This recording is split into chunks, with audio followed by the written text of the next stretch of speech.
I know that I was fat then, but I wish I had that body back. You weren't fat. I know, then. but people, you could imagine that you were fat then. We had Georgia, right? No, the first time? No, No, the that first time. time you wore the Speedo, we were dating. We were just dating. I would love that body back.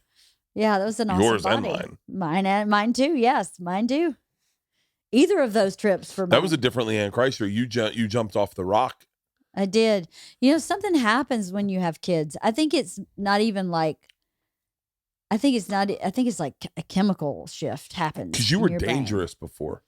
Yeah, I was a lot more brave with stuff like jumping off rocks into the ocean and jumping off a bridge into the water. And now I'm like, ooh, no. And I think it's because I have kids. I think something instinctually changed, really.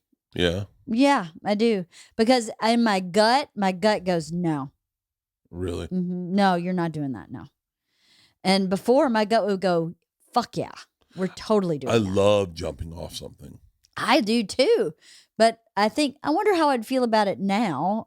I wonder if it just changed permanently. So I was definitely pretty fear-free with stuff like that until I had Georgia. And then I was like, no, I will not be remember jumping telling off you a not rock. to jump off the rock. Yeah. And I was like, I'll be fine. I'll be totally fine. And I was watching the tide and making sure it was deep enough. I wasn't being stupid. But now I just wouldn't do it. Really? No, it's something in my gut. And it changed. I mean, I don't mean this too revealing, but I think there's something that changed in you sexually too. Like you were a little more of a wildcat. I was. When we met. I was trying to work on a bit about that. I think that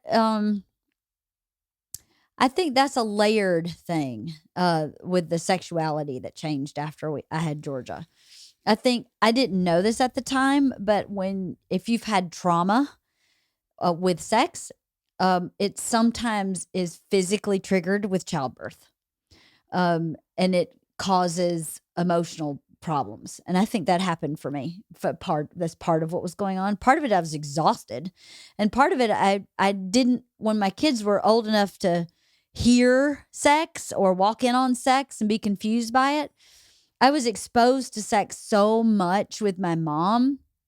It made me really uncomfortable as a child. So I think part of me was always, because I always have sex when the kids were in school because I felt like I could freaking relax. But I think that part of me that walked in on her or heard her talk about it or watched her walking around naked and talking about sex so much as a child that I just went, I'm not doing that to my kids. My kids will not that I didn't want them to see me as a sexual being, but I didn't want sex to be like shoved down their throat from their mom.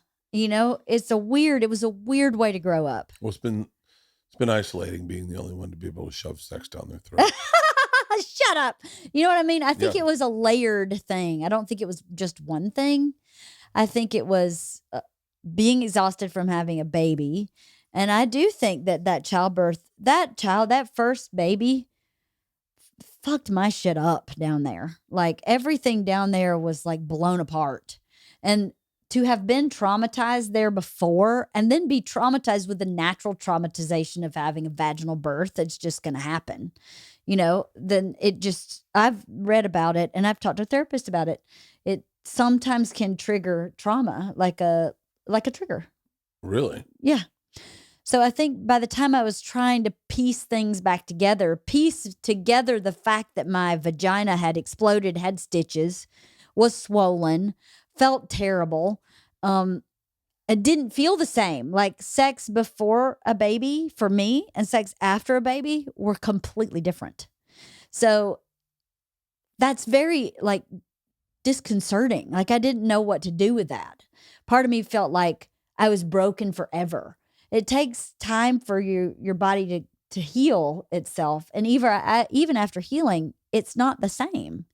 So then if you have something that, it'd probably be like, being in a car accident and having to have reconstructive surgery on your face, where you look in the mirror and you know that's you, but that doesn't look like the you that you've seen your whole life.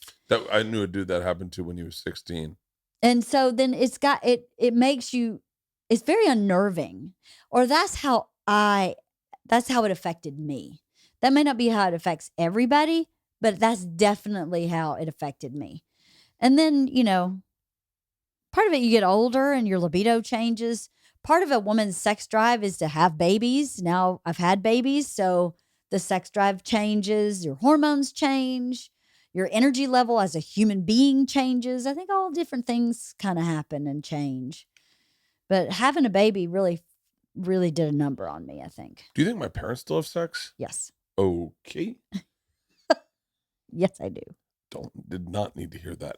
Well, you asked the question. I know I didn't. I thought I didn't. Oh. Did you want me to say, honey, I'm not sure. Yes, I do. I think that's wonderful. It's wonderful. It is. It's really wonderful. Yeah. You're the one that asked the question. I didn't bring it up. You asked me.